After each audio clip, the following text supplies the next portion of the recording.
ज़ाय कर देते। ताजिरों का सीजन आता है तो ताजिर पहले से तैयारी करते हैं कि इस सीजन के अंदर मैंने मालदार बनना है, इतना माल मैंने कमाना है कि फिर मैंने सारे साल घर में बैठ करके खाना है। टेलर लोग तैयारी करते हैं, ईद के मौके पे इतनी मेहनत करेंगे रात दिन कि साल भर अगर कोई कस्टमर ना भी आए तो वो घर बैठ के आराम से खा सके। कपड़े वाले सोचते हैं कि सीजन आएगा, जो भी सीजन उनका आता है इतना कमाएंगे कि साल भर बैठ के खाएंगे। लोगों, जैसे कपड़ों का सीजन आता है, टेलरों का सीजन आता है, फलों का सीजन आता है, एक सीजन नेकियों का भी आता है, एक सीजन मगफिरत का भी आता है, एक सीजन जन्नती बनने का भी आता है, एक सीजन अल्लाह को राजी करने का भी आता है। अरे ये क्या कम है। मेरे रसूल सच्चे नबी सादिक व मज़दूक नबी ने फरमाया, माह रमज़ान की हर रात अल्लाह पहले आसमान पे तजल्ली करता है और अल्लाह अपने बंदे से पुकार पुकार कर ग़ुरूब आफ्ताब से लेकर सुबह सादिक तुलू होने तक कहता है, मेरे बंदे अगर तू गुनहगार है तो मुझसे माफ़ी तलब करता कि मैं तेरी मगफिरत कर दूँ, मैं तुझे जन्नत का परवाना अता कर दूँ। अगर तू गरीब है तो मुझसे दौलत मांगता कि मैं तुझे दौलत अता कर दूं। अगर तू नेमत से महरूम है तो नेमत मांगता कि मैं तुझे नेमत अता कर दूं। यही वजह तो है हजरात सहाबा किराम जब रमजान शरीफ आता तो वो ऐसे तैयारियां करते थे जैसे हम अपने घरों की शादियों की तैयारी करते हैं। सहाबा इतने मसरूफ हो जाते रमजान शरीफ की तैयारियों में। और कैसी तैयारी करते, हम भी रमजान शरीफ की तैयारी करते हैं। हमारी तैयारी क्या है, सहरी में तुर्री के मसाले को चाहिए, सहरी के अंदर ये चाहिए, सहरी में वो चाहिए, इफ्तार में ये चाहिए, इफ्तार में वो चाहिए। मुझे इससे कोई जो है वो शिकवा नहीं, मेरे आका ने इससे मना नहीं किया। हुजूर फरमाते हैं कि रमजान शरीफ में घर वालों का दस्तरखान वसी कर दिया करो, घर वालों पे ज्यादा खर्च किया करो, इसलिए कि जो घर वालों पे रमजान शरीफ में खर्च करता है अल्लाह उसको अपनी राह में खर्च करने का सवाब अता करता है। और फारूक आजम फरमाते हैं जो रमजान शरीफ में कुशादगी करे घर वालों पर अल्लाह उसे जिहाद में खर्च करने का सवाब अता करता है। मुझे इससे कोई शिकवा नहीं। लेकिन सहाबा की तैयारी क्या होती थी, जब रमजान शरीफ आता सहाबा अपने बिस्तर को बांध दिया करते थे। रमजान शरीफ आता तो सहाबा बिस्तर को बांध देते थे। क्यों बांध देते थे बिस्तर को? इसलिए कि अब सोना नहीं है, सोने की रातें 11 महीने की रातें हैं। अब गफलत में जिंदगी नहीं गुजारना है, बल्कि रातों को जग कर, दिन को जग कर अल्लाह की इतनी इबादत करना है कि इबादत का सीजन आ गया। इसलिए कि अल्लाह के रसूल फरमाते हैं जिसने रमजान शरीफ पाया और इबादत करके अल्लाह को राजी नहीं कर लिया, ऐसा बंदा हमेशा अल्लाह की रहमत से दूर कर दिया जाए। इसलिए सहाबा रमजान शरीफ की तैयारी करते थे, बिस्तर बांध देते थे। और अपना मामूल क्या है, जो फजर में सोएंगे तो वो असर में उठेंगे, रात भर जागेंगे क्रिकेट खेलते हुए, रात भर जागेंगे गलियों में घूमते हुए। मेरे आका सल्लल्लाहु अलैहि वसल्लम के दीवानों, बहुत कीमती वक्त आ रहा है, बहुत कीमती महीना आ रहा है। ये वो महीना है जो जहन्नमियों को जन्नती बनाता है। आका करीम सल्लल्लाहु अलैहि वसल्लम फरमाते हैं हर इफ्तार के वक्त अल्लाह 60,000 ऐसे जहन्नमियों को जहन्नम से आज़ाद करके जन्नती बनाता है जिनका जहन्नमी होना वाजिब हो गया था। और एक मकाम पे फरमाते 5 लाख जहन्नमियों को हर इफ्तार के वक्त जहन्नम से आज़ाद किया जाता है। और इसी पे बस नहीं, हुजूर फरमाते हैं जब शबे जुमा आती है माह रमज़ान की, जुमेरात का सूरज गुरूब होता है, तो जुमा का सूरज गुरूब होने से पहले पहले तक हर सेकंड में 5-5 लाख जहन्नमियों को जहन्नम से आज़ाद किया जाता है। और जब जुमा का आखिरी वक्त आता है, आखिरी साअत आती है, मेरे करीम आका फरमाते हैं जुमेरात का सूरज गुरूब होने से लेकर जुमा का सूरज गुरूब होने तक हर लम्हे में जो 5-5 लाख को आज़ाद किया गया था, अब आखिरी सेकंड में जो गुरूब का वक्त होता है, जितने आज़ाद किए गए थे उतनों की तादाद के बराबर उस आखिरी साअत के अंदर अल्लाह अपने जहन्नमी बंदों को जहन्नम से आज़ाद कर देता है।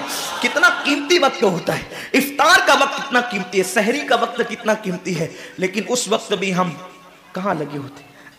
अब तो लोगों ने टीवी चैनलों पर प्रोग्रामात शुरू कर दिए, दीनी प्रोग्रामात।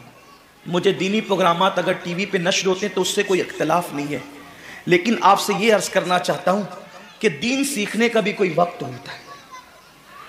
अगर आप सहरी के कीमती लम्हात में टीवी का मुंह पकड़कर बैठे हैं तो आप दुआ कब करेंगे? इफ्तार के वक्त आप व्हाट्सएप पर लगे हैं तो अल्लाह से मांगेंगे कब? सारी जिंदगी सिसकियां ले रहे हो, सारी जिंदगी तड़प रहे हो, और जब मांगने का वक्त आता है, मुसीबतों से निजात तलब करने का वक्त आता है, हम कहां कहां टाइम जाया करते।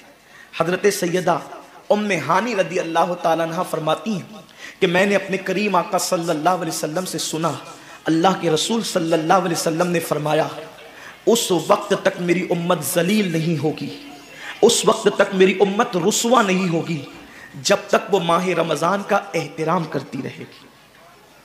जब तक उम्मते मोहम्मदिया माह रमजान का एहतराम करेगी, उन्हें दुनिया की कोई ताकत जलील और रुस्वा नहीं कर सकेगी। और जब मेरी उम्मत माह रमजान शरीफ के एहतराम को, ताजीम को तर्क कर देगी, उस वक्त मेरी उम्मत जलील और रुस्वा कर दी जाएगी।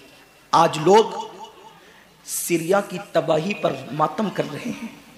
आज लोग यमन की घरों को आग में जलने के हवाले से बेकरारी का इजहार कर रहे हैं। आज लोग हिंदुस्तान में मुसलमानों का हाले जार देखकर अफसोस कर रहे हैं। बड़े बड़े स्कॉलर मुफक्किराना तकरीर करते हैं, उम्मत का हाल क्या है, उम्मत का हाल क्या है, उम्मत जलील क्यों हो रही है, उम्मत रुस्वा क्यों हो रही है। आसिफा की आबरू पर आंसू बहाने वालों, कभी एहसास भी किया कि ये उम्मत की जिल्लत की वजह क्या है। एक नन्ही सी आसिफा की अगर आबरू जाती है तो वो कश्मीर के किसी नन्ही सी बच्ची की आबरू नहीं गई, बल्कि पूरी उम्मते मोहम्मदिया की आबरू से खेला गया। उम्मत की एक बेटी की आबरू अल्लाह के हबीब सल्लल्लाहु अलैहि वसल्लम ने, मेरे आका ने इरशाद फरमाया, मैंने अपनी उम्मत की बेटियों की इज्जत को काबे से बुलंद कर दिया है। वो दुनिया की और कौमें होगी जो अपनी बेटियों की आबरू का नीलाम करके अपने तख्त और ताज के लिए सामान करती है। ये मुसलमान कौम है जो अपनी जानों को कुर्बान करके अपनी उम्मत की, अपनी कौम की बेटियों की इज्जत की हिफाजत करना जानती है। मैं आबरू लूटने वालों से मुखातिब नहीं हूं, इसलिए कि मजमा आबरू लूटने वालों का नहीं है। जो सुन रहे हैं मैं उनसे बात करना चाहता हूं, जिन तक मेरी आवाज पहुंच नहीं सकती मैं उनसे मुखातिबत नहीं करना चाहता। अहले सियासत के मामलात जाने, जालिम अपने जुल्म के अंजाम को पहुंचने के लिए तैयार रहे, कैफरे किरदार तक के काफिर अपने कुफ्र के अंजाम को पहुंचने के लिए तैयार रहे। मैंने उनसे कोई गुफ्तगू नहीं करना, लेकिन आज किसी कौम की बेटी की अगर आबरू को लूट करके उम्मत को जलील करने की कोशिश की जा रही है, अगर तुम्हारे घरों को जलाकर तुम्हें बेघर करने की कोशिश की जा रही है, अगर तुम्हें तबाही के दहाने पर पहुंचाने की कोशिश की जा रही है, अगर तुम्हें गुर्बत की सतह से नीचे गिराकर तुम्हारे ईमान को छीनने की कोशिश की जा रही है, तो कब तक दूसरों पर उंगली उठाते रहोगे। मेरी कौम के जवानों, अल्लाह के हबीब ने आज से 1450 साल पहले तुम्हारी जिल्लत और रुसवाई का सबब बयान किया।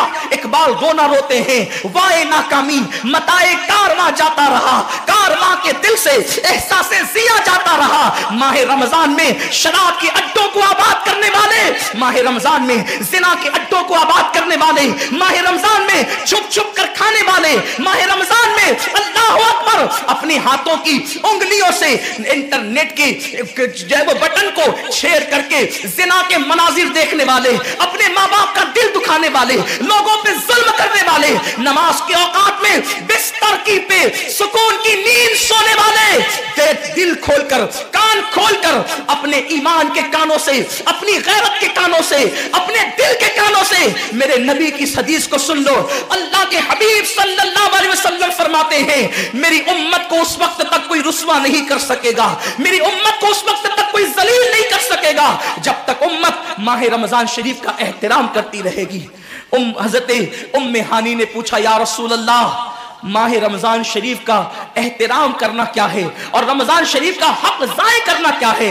आका फरमाते हैं, जो रमजान शरीफ में भी कबीरा गुनाहों में मुब्तला होते हैं वो रमजान शरीफ के हक को ज़ाय करते हैं, और जो रमजान शरीफ के हक को ज़ाय कर दे फिर उस वक्त उम्मत को जिल्लत और रुसवाई से दुनिया की कोई ताकत बचा नहीं सकती।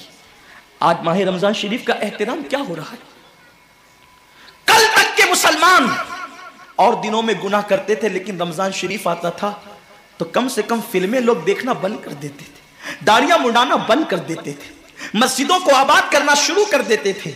अब तो लोग किस कदर बेबाक हो गए, किस कदर निडर हो गए कि रमजान शरीफ में भी लोग अपने आप को गुनाहों से नहीं रोकते, बल्कि मेरी कौम का जवान बड़े धड़ल्ले से कहता है, यार अपने से रोजा नहीं रखा जाता, इसलिए कि हमें तो गुटके की आदत है, हमें तो पान की आदत है, हमें तो सिगरेट की आदत है। शर्म करो, शर्म करो। नबी के नाम पे जान कुर्बान करने की बात करने वालों, जो नबी के नाम पर 12-16 घंटे भूखे और प्यासे न रह सके, वो नबी के नाम पे जान क्या कुर्बान कर सकते। और जब से तुमने एहतराम रमजानुल मुबारक तर्क कर दिया, तुम्हारी आबरू को लोगों ने खेल बना लिया। और अब तो लोगों को एहसास से गुनाह भी नहीं रहा, एहसास से जुर्म भी नहीं रहा। गुनाह के साथ अगर एहसास से गुनाह इंसान की जिंदगी में है तो इंसान अपने आप को गुनाहों से बचा लेता है। लेकिन अब हमारे अंदर एहसास से गुनाह नहीं, अब तो हम गुनाह को हुनर समझते हैं, अब तो हम गुनाहों को फैशन समझते हैं। एहसास से गुनाह क्या है? अगर इंसान गुनहगार